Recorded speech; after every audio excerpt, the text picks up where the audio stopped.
네, 여러분 반갑습니다. 지난 시간에 이어 오늘 첫 번째 만남이죠. 네, 그리스도인이 된다는 것에 대한 의미에 대해서 책의 첫 번째 장을 읽겠습니다. 오늘 나눌 것은 이 첫 번째 장이랑 두 번째 장 두 가지인데요. 두 가지 나눠서 각각 올려보겠습니다. 자, 그리스도인이 된다는 것의 의미, 생각해 볼 질문. 당신은 언제 어떻게 그리스도인이 되었습니까? 당신에게 그리스도인이 되었다는 것은 어떤 의미입니까? 그리스도인이 되는 것은 생명을 내놓을 준비를 하는 것이라고 생각하던 때가 있었습니다. 예수님도 나를 따르려거든 자기 십자가를 지라고 하셨는데 십자가란 당시에는 다름 아닌 사형틀이었습니다. 그리스도인이 되는 것이 너무도 쉬워 보이는 오늘날 진정으로 그리스도인이 된다는 것은 무엇을 의미할까요? 혹 오늘날 우리가 그리스도인이라고 생각하는 모습이 진짜가 아니라 가짜라면 심각한 문제가 아닐 수 없습니다. 제가 대학을 다니던 시절에는 가끔씩 가짜 대학생을 만날 수 있었습니다. 캠퍼스에서 같이 대학 생활을 하지만 사실은 대학생이 아닌 이들이었습니다. 학번도 이야기하고 같이 공부도 하고 시험도 보러 오고 MT도 가고 미팅도 따라 나가기 때문에 사실 처음에는 이들이 가짜 대학생인지 잘 모릅니다. 그러나 이들은 진짜 대학생이 아니기에 공부를 다 마쳐도 졸업장을 받지 못합니다. 입학을 하지 않았기 때문이죠. 그저 대학생인 척하며 대학 생활을 했을 뿐입니다. 오늘날 교회를 다니는 사람들 중에도 이런 가짜 대학생 같은 이들이 있는 것 같습니다. 그리스도인이 되는 출발점이 없이 그저 교회라는 문화 가운데 살아가는 이들이 그들입니다. 문화적으로는 비슷하고 겉모습도 비슷하지만 이들은 결정적인 순간에 가짜로 드러납니다. 출발점을 분명히 하지 않았기 때문에 또는 그 출발점이 아예 없었기 때문입니다. 가짜 대학생들처럼 제대로 입학을 하지 않았기 때문입니다. 그리스도인으로 살아가기 위해서 또 그리스도인다운 풍성한 삶을 누리기 위해서는 이 출발점을 분명히 하는 일이 무엇보다도 중요합니다. 이제 그 출발점에 대해 본격적으로 이야기를 하기 전에 먼저 출발점으로 오해하기 쉬운 것들을 잠시 점검하고자 합니다. 놀랍게도 그리스도인의 출발점에 대해서는 여러 가지 오해가 있습니다. 출발점에 대한 오해. 많은 사람들이 모태 신앙이면, 즉 엄마 뱃속에서부터 교회를 다녔다면 그리스도인으로 출발한 것이 아니냐고 말합니다. 모태 신앙은 아니더라도 어릴 적부터 교회를 다녔다면 그리스도인이라고 생각합니다. 그러나 이것만 가지고 그들을 그리스도인이라고 말하는 데는 무리가 있습니다. 사실 어릴 때부터 교회를 다녔지만 회의에 빠지고 기독교 문화에는 익숙하지만 실제로 생명력이 없는 사람들이 적지 않습니다. 오죽하면 신앙이 아직 모태에 있어서 나오지 않았거나 신앙생활을 못해서 모태신앙이다라는 말이 있겠습니까? 더 나아가 모태신앙인데도 아예 신앙생활을 하지 않고 있는 사람들도 자주 만납니다. 또 어떤 사람은 자신은 영접기도를 했기 때문에 그리스도인이라고 말합니다. 그러나 영접기도를 한 것만으로 그 기도문을 외운 것만으로 그리스도인이 되었다고 말할 수 있을까요? 영접기도를 하고 난 다음에도 세상으로 돌아간 적지 않은 사람들은 어떻게 된 것입니까? 어떤 사람들은 교회에서 교육을 받고 세례를 받았기 때문에 자신은 그리스도인이라고 말하기도 합니다. 그러나 우리가 다 알듯 유럽을 비롯한 후기 기독교 사회에서는 사람들이 모두 태어날 때 세례를 받지만 그리스도인으로 살지는 않습니다. 혹은 자신은 구원의 확신이 있다고 말하기도 합니다. 그러나 곰곰이 생각해 보면 이 구원의 확신이라는 말은 참 모호합니다. 이는 자기가 구원을 받았다고 믿는 것을 확신한다는 말입니다. 저는 구원 받았어요. 왜요? 구원의 확신이 있거든요. 그럼 구원의 확신이 뭔데요? 제가 구원받았다는 걸 믿는 거예요. 믿는 걸 확신해서 구원받았다는 거군요. 우리는 간혹 이런 구원의 확신이 있다고 주장하면서도 구원의 내용은 제대로 알지 못하는 사람들을 만납니다. 자신이 받은 구원의 내용도 분명히 모르는데 그런 모호한 내용을 확신한다고 구원을 받았다고 할 수 있을까요? 문제가 무엇일까요? 무엇이 부족한 걸까요? 이제 아주 본질적인 내용, 즉 그리스도인이 된다는 것이 과연 무엇인지 우리가 분명히 해야 할 그 출발점에 대해 생각해 보겠습니다. 그리스도인이 된다는 것의 의미.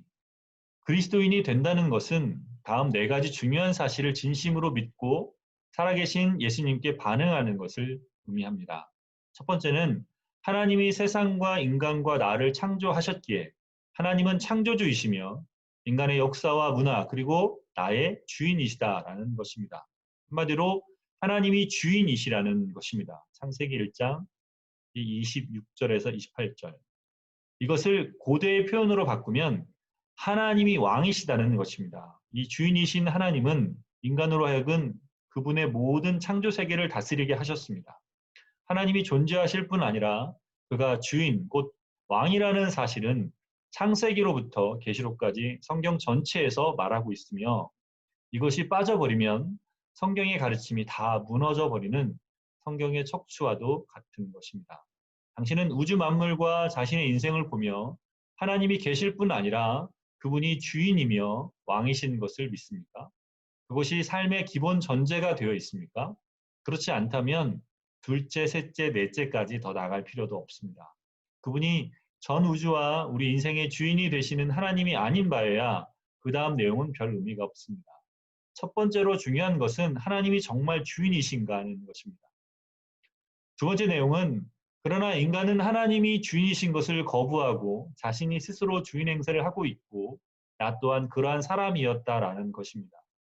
이런 상태를 죄라고 합니다. 한마디로 말해서 둘째 내용은 우리는 죄인이라는 것입니다. 창세기 3장, 로마서 3장 23절. 로마서 3장 23절은 모든 사람이 죄를 범하였습니다. 그래서 사람은 하나님의 영광에 못 미치는 처지에 놓여 있습니다라고 말합니다. 죄가 무엇입니까? 성경에서 말하는 죄는 거짓말이나 사기, 도둑질 같은 어떤 행위가 아닙니다. 죄를 뜻하는 영어 단어 sin의 가운데에 있는 알파벳 I가 말해주듯 나 자신이 중심인 상태, I-centered, 나 자신이 주인인 상태가 바로 성경에서 말하는 죄입니다. 그래서 원래 하나님의 것이었는데 전부 내 거야, it's mine 이라고 주장하는 그런 자세가 죄입니다. 여기에서 온갖 거짓말과 도둑질, 사기 같은 죄의 열매들이 나옵니다. 친구 목사에게 들은 이야기를 통해 죄의 본성에 대해 다시 깨닫게 된 경우가 있었습니다. 그 친구에게는 다비다라는 딸이 있는데 그 아이가 8살쯤 되었을 때의 일입니다. 이 아이가 자꾸 손가락을 코에 넣어서 그 속에 있는 걸 꺼내서 둘둘 말더니 결국 그걸 먹기까지 하는 겁니다. 엄마가 보니 그 모습이 얼마나 더러웠겠습니까? 엄마가 다비다 제발 그러지 좀 마. 너무 더러워 라고 했더니 그 꼬마가 보란듯이 코에다 손가락을 집어넣어서 속에 든 걸 꺼내 돌돌 말아 엄마에게 보여주더랍니다. 그러더니 엄마 이건 내 거야. 남이 입속으로 쏙 집어넣었답니다. 이야기를 들으며 한참 웃다가 이 모습이 어떤 면에서는 인간의 죄성을 잘 설명해 준다는 생각이 들었습니다. 8살 된 아이처럼 이건 내 거야 라고 주장하는 것. 하나님 앞에서 이건 내 거야 라고 주장하는 것. 내 거니까 당신 손 떼세요 라고 주장하는 것.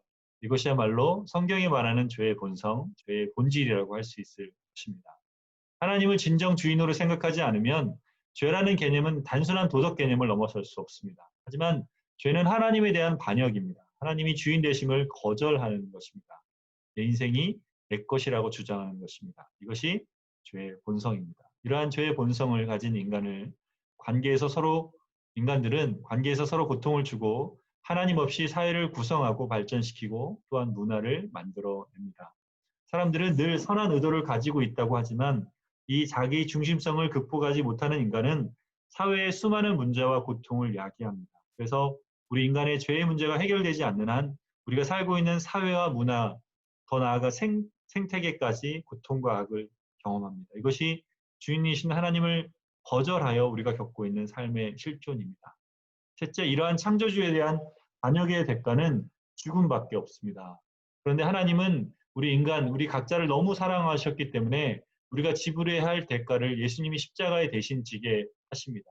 여기서 우리는 하나님의 정의에 기초한 사랑을 만납니다. 이것이 세 번째 중요한 진리입니다. 예수님이 우리를 대신하여 돌아가셨다는 것입니다. 로마서 6장 23절, 요한복음 3장 16절. 하나님의 정의 때문에 우리가 죽어야 할 자리에서 하나님의 사랑 때문에 예수님이 대신 죽으셨습니다. 그저 예수님이 우리 자신을 위해서 죽으셨다는 표현은 좀 약합니다. 우리를 위해 우리를 사랑하셔서 죽으셨다는 것은 완전한 표현이 아닙니다. 틀린 말은 아니지만 그것만으로는 부족합니다. 더 정확한 표현은 우리를 대신해서 우리가 죽어야 할 그 자리에서 예수님이 죽으셨다는 것입니다. 그리스도인들은 이 사실을 깨달은 사람들입니다. 자신은 죽을 수밖에 없는 존재며 악한 세상에서 악에 물들어 살아가는, 그래서 하나님의 심판 아래 있다는 사실을 아는 사람들입니다. 그런데 예수님이 그 심판을 대신 짊어지셨다는 사실에 또한 감격하며 이를 받아들인 사람들입니다. 때때로 그리스도인들이 구원의 감격을 누리지 못하는 이유는 자기가 죽어야 할 자리에서 예수님이 죽으셨다는 사실을 깊이 성찰하지 않기 때문입니다. 그냥 하나님이 우리를 사랑하신다고 생각합니다. 우리는 그럭저럭 잘 사는데 사랑 안 하시는 것보다는 사랑하시는 것이 좋다는 정도이니 감격이 없을 수밖에요. 그러나 죄의 개념과 그에 따른 심판의 개념이 분명하면 그럴 수 없습니다. 하나님이 주인인 자리에 들어가 우리가 주인이 되었기 때문에 우리는 하나님께 반역한 자입니다. 우리 각자에게는 죽음이라는 아주 고통스러운 하나님과의 단절, 영원한 단절이 있을 따름입니다. 그런데 예수님이 그 문제를 해결하시기 위하여 우리가 심판받아야 하는 자리에서 대신 죽으셨습니다. 이 사실을 깨달을 때야 비로소 우리는 십자가에 나타난 하나님의 사랑을 알고 내가 받은 구원이 얼마나 가치 있는지를 알게 됩니다. 죄를 깊이 인식할수록 그 죄를 해결하기 위해 우리를 대신하여 죽으신 하나님의 사랑도 더 깊이 깨달을 수 있습니다. 네 번째는 예수님의 십자가 죽음으로 나타난 하나님의 사랑을 받아들이고 예수님을 나의 삶의 주인으로 영접하면 나는 하나님의 자녀가 될 수 있다는 것입니다. 하나님의 자녀가 되려면 어떤 선행이 필요한 것이 아니라 단 한 가지, 우리 각자를 위해 돌아가신 그 예수님을 자신의 삶의 주인으로 받아들이면 됩니다. 이것을 짧게 요약하면 예수님을 주인으로 영접하면 그리스도인이 된다는 것입니다. 요한복음 1장 12절. 여기서 예수님을 영접한다는 것은 그저 감사합니다 예수님, 하나님 날 사랑해 주셔서 감사합니다라고 이야기하는 것과는 다릅니다. 예를 들어 물에 빠졌다가 구조를 받은 사람이 살려주셔서 감사합니다. 너무 고마워요. 위험을 무릅쓰고 저를 살려주셨군요. 감사합니다. 하고 이야기하는 것은 영접이 아닙니다. 굳이 예를 들자면 영접이란 제가 죽을 목숨인데 당신이 생명을 걸고 나를 살려주셨으니 이제부터 제가 당신의 종이 되겠습니다.